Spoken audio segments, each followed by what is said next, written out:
masa lalu. Pengarap ko R.A.S.I. Di sini sekarang ku siap untuk beraksi dengan sejagatku di MIC. The Ball siap maju untuk berproduksi. Very good.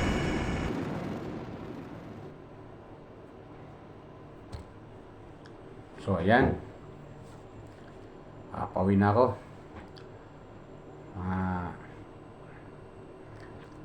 Viewers ko. Nga pala, bago ako mag-vlog pati ko muna kayo ng magandang umaga, magandang tanghali, magandang gabi sa inyo lahat. Sa mga kaipanig ng mundo na roon, sana po nasa mabuti kayong kalagayan. Okay? At ito, bali magbibigay ako ng reaction video doon sa napanood kong vlog ni Ivana Alawi. Itong latest niyang vlog na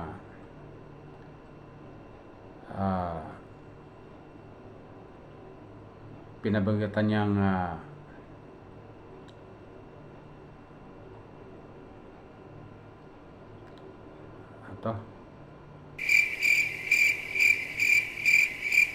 yung matanda niyo yung kanyang, basta yung pinakyaw niya yung tindahan,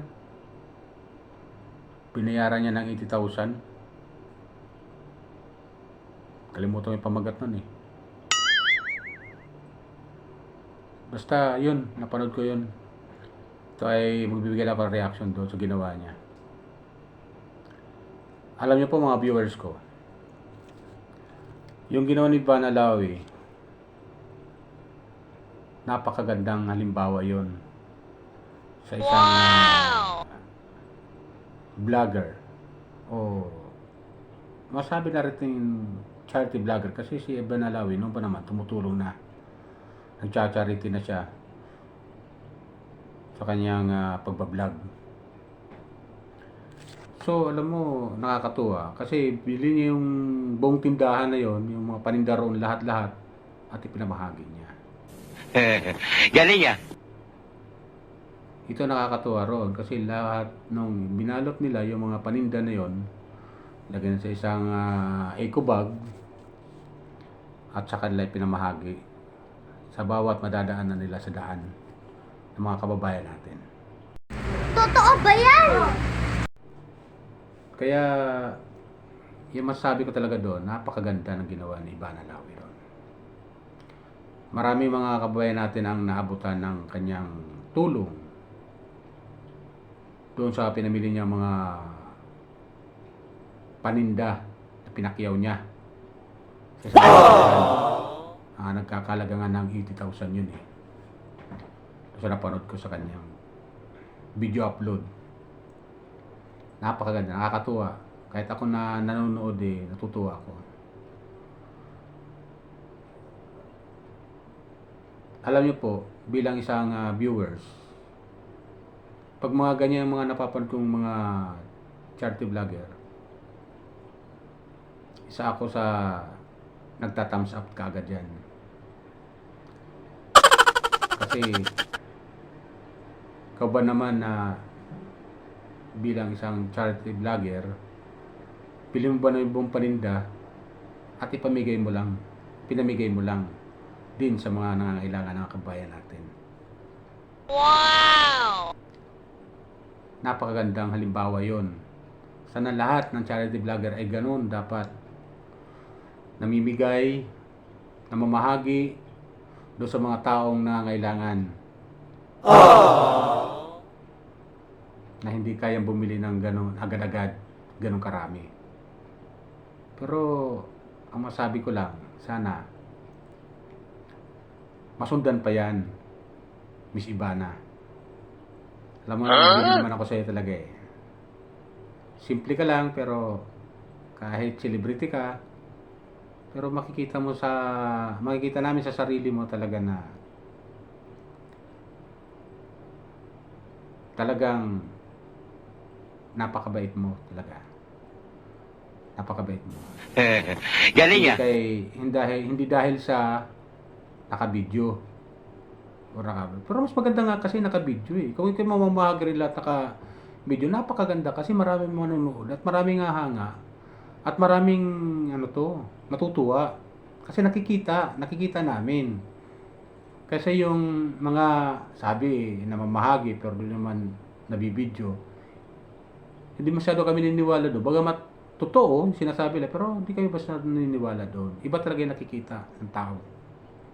Iba yung nakikita sa hindi nakikita na ginagawa ng mabuti, na gumagawa ng mabuti sa ating mga kababayan.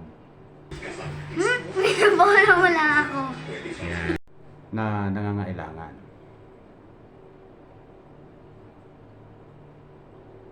Talagang pinapahanga mo talaga kami mga viewers mo. Kaming 2 million na viewers mo, may git. Pinahanga mo talaga kami, Ibana. Sana ipagpatuloy mo lang yan kasi alam niyo po sa panahon ngayon, kailangan talaga ng mga tao na nangangailangan na mabahagian sila ng inyong mga pagcha-charity sa pamamagitan ng vlog nyo. Na kahit paano, naaambunan sila mula sa mga viewers nyo. O namin, lahat ng mga viewers nyo, na nababahagian din yung mga kababayan natin na nangangailangan. Ang namin, bilang mga viewers nyo, ay hindi kami nag-skip ng ads para makatulong sa inyo. Kahit sa maliit na paraan, makabahagi man lang kami sa ginagawa nyo pagtulong sa ating mga kababayan. So nakakatuwa. Yung ginawa mo, Ibana Lawis. Wow! Walang mapagsidlan yung aking tuwa nung mapanood ko yun. Yung video upload mo na yun. Kaya yung reaction ko na yan. Mga viewers ko, hindi ako official reactor ni Ibana Lawi. Bilang viewers, yung comment ko o reaction ko, idadaan ko sa video. Yan ang ginagawa. Galing ah. So, yan ang nakita ko kanina. Sa napanood ko kanina kasi kanina ko lang napanood yung video ni Ibana Lawi. Bagamat ilang araw na rin yun, pero kanina ko lang napanood. Napakagandang ginawa niya. Maniwala ako sa'yo. Kaya labis ako natutuwa sa kanya sa ginawa niya yun. May mga kababayan naman tayo na bahagian dito sa Metro Manila kasi yung ibang mga charity vlogger sa probinsya katulad ni Pugong Biyahero, ni Kalinga Prab, yan, nila Daddy Frankie, kung saan si Daddy Frankie pupunta eh. Ganon din si Ka-Business. Yan yung mga charity vlogger na pinapanood ko sa araw-araw. Pag ako'y nasa bahay na, yun, nanonood na ako. Kasi mas maganda kasi pag nasa bahay, wala ako doon sa trabaho. Wala ako sa trabaho. Kompleto ang panood ko. Kompleto. Kaya, ginagawa ko, pag kita ko maganda, nag-reaction ako niyan. At ang aking reaction, nakikita niyo naman po, puro positive. Puro positive yan. Walang negative doon. Puro positive yan. Yung aking mga reaction. Kasi napakaganda. Wow! Panoorin ng isang charity vlogger na tumutulong sa ating mga kababayan na nangangailangan. Especially yung mga walang kakayahan bumili na mga ganong maliit lang na mga bagay pero napakalaki sa kanila yon pag naibahagi nyo. Napakalaki, sobra. Sobrang makikita nyo naman nung inaabotan nila Ibana Alawi at ng kanyang team ay tuwan-tuwa at gulat pa nga yung iba natutulog, ginigising nila para bahagian lang.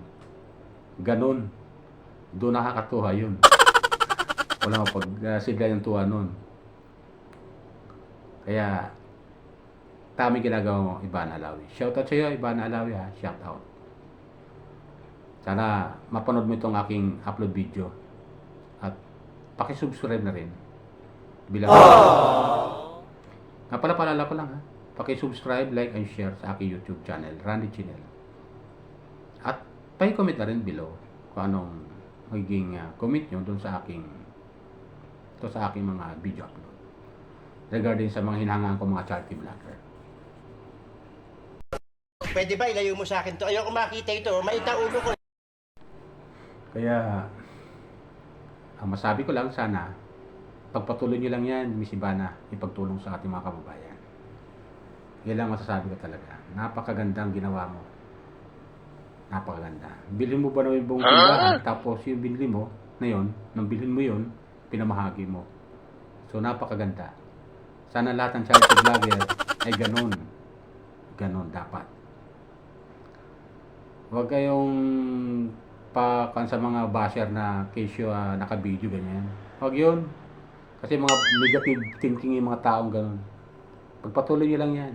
Kahit sinong charity vlogger, pag kayo namamahagi at bibigyan ng tulong sa mga kababayan natin, ikinagagalak ng Panginoon natin yan. Kasi kayo yung binigyan o kinasakapan ng ating Panginoon para may abot yung tulong doon sa mga kababayan natin na nangangailangan.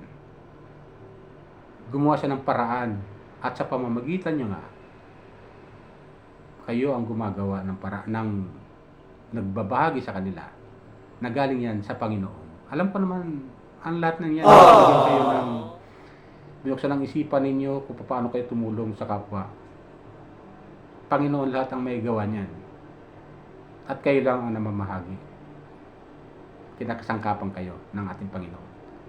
Yun lang. Nakakatuwa lang panoorin. Sana pagpatuloy lang po. Okay, yun lang. Sa akin.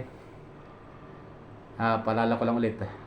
Okay, subscribe, like, and share sa aking YouTube channel, Randy Chinel. At pa-comment na rin. Kung hindi pa nakakapag-subscribe dyan, paalala lang. Paki-subscribe lang po. Like and share and comment. Okay? Yun lang po. Maraming salamat. Bye! Mag-ingat po tayo lagi. At pagpalain po tayo ng pumay kapal. Bye!